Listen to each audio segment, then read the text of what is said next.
உங்களுக்கு 3500 வரும். 35 வருது. 35 வருது. ஓகே. டில்டிங் மாடல் பாத்தீங்கன்னா 4000 வரும். 4000 only 500 ஜாஸ்திங்களா? 500 தான் ஜாஸ்தி. சூப்பர். அப்படி பாத்தீங்கன்னா இந்த மசால் ட்ரம் இது தனியா உங்களுக்கு 500 வரும். 500 தானா?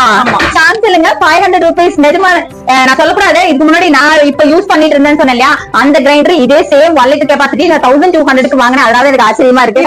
500 தான் மேம். வாவ் செம்மங்க. இப்போ இது வந்து நம்ம எந்த இதுல வேணா ஃபிக்ஸ் பண்ணிக்கலாங்களா? ஃபிக்ஸ் பண்ண முடியாது. நம்ம கிரைண்டர்ல மட்டும் தான் ஃபிக்ஸ் பண்ண முடியும். அதுதான் கேக்குறேன். அப்படிதான் இல்லீங்களா? நம்ம கிரைண்டர்லயுமே டேபிள் டாப்க்கு மட்டும் தான் ஃபிக்ஸ் பண்ண முடியும். டில்டிங்க்கு ஃபிக்ஸ் பண்ண முடியாது. ஓ ஓகே ஓகே. அப்ப டில்டிங்ல இதே மாதிரி உங்களுக்கு ட்ரம் வந்து very small drum 2 litre 1 litre அப்படி இருக்கா? இல்ல மேம், இது டில்டிங்ல வந்து 2 லிட்டர் மட்டும் தான் நம்ம பண்றோம். ஓ டில்டிங் லிட்டர் வராது. டில்டிங்ல உங்களுக்கு 2 லிட்டர் கெபாசிட்டி மட்டும் தாங்க இருக்கு. 1 லிட்டர் கிடையாது. நீங்க நார்மல் வாங்கும்போது உங்களுக்கு பாத்தீங்கன்னா இந்த மாதிரி 2 லிட்டர் 1 லிட்டர் கிரைண்டர் ரெண்டுமே உங்களுக்கு கிடைக்கும். அவங்க பிரைஸ் சொல்லிருக்காங்க, நீங்க நோட்டீஸ் பண்ணிருப்பீங்க. கண்டிப்பா 100% எனக்கு தெரிஞ்ச வரைக்கும் வெளியில விட இங்க பாத்தீங்கன்னா ரொம்ப ரொம்ப ரொம்ப ரொம்ப கம்மி தான். ஏன்னா நான் நிறைய கிரைண்டர் யூஸ் பண்ணிருக்கேன். நான் மட்டும் நிறைய லேடிஸ் யூஸ் பண்ணிருப்பீங்க. அப்ப உங்களுக்கு கண்டிப்பா தெரிஞ்சிருக்கும்.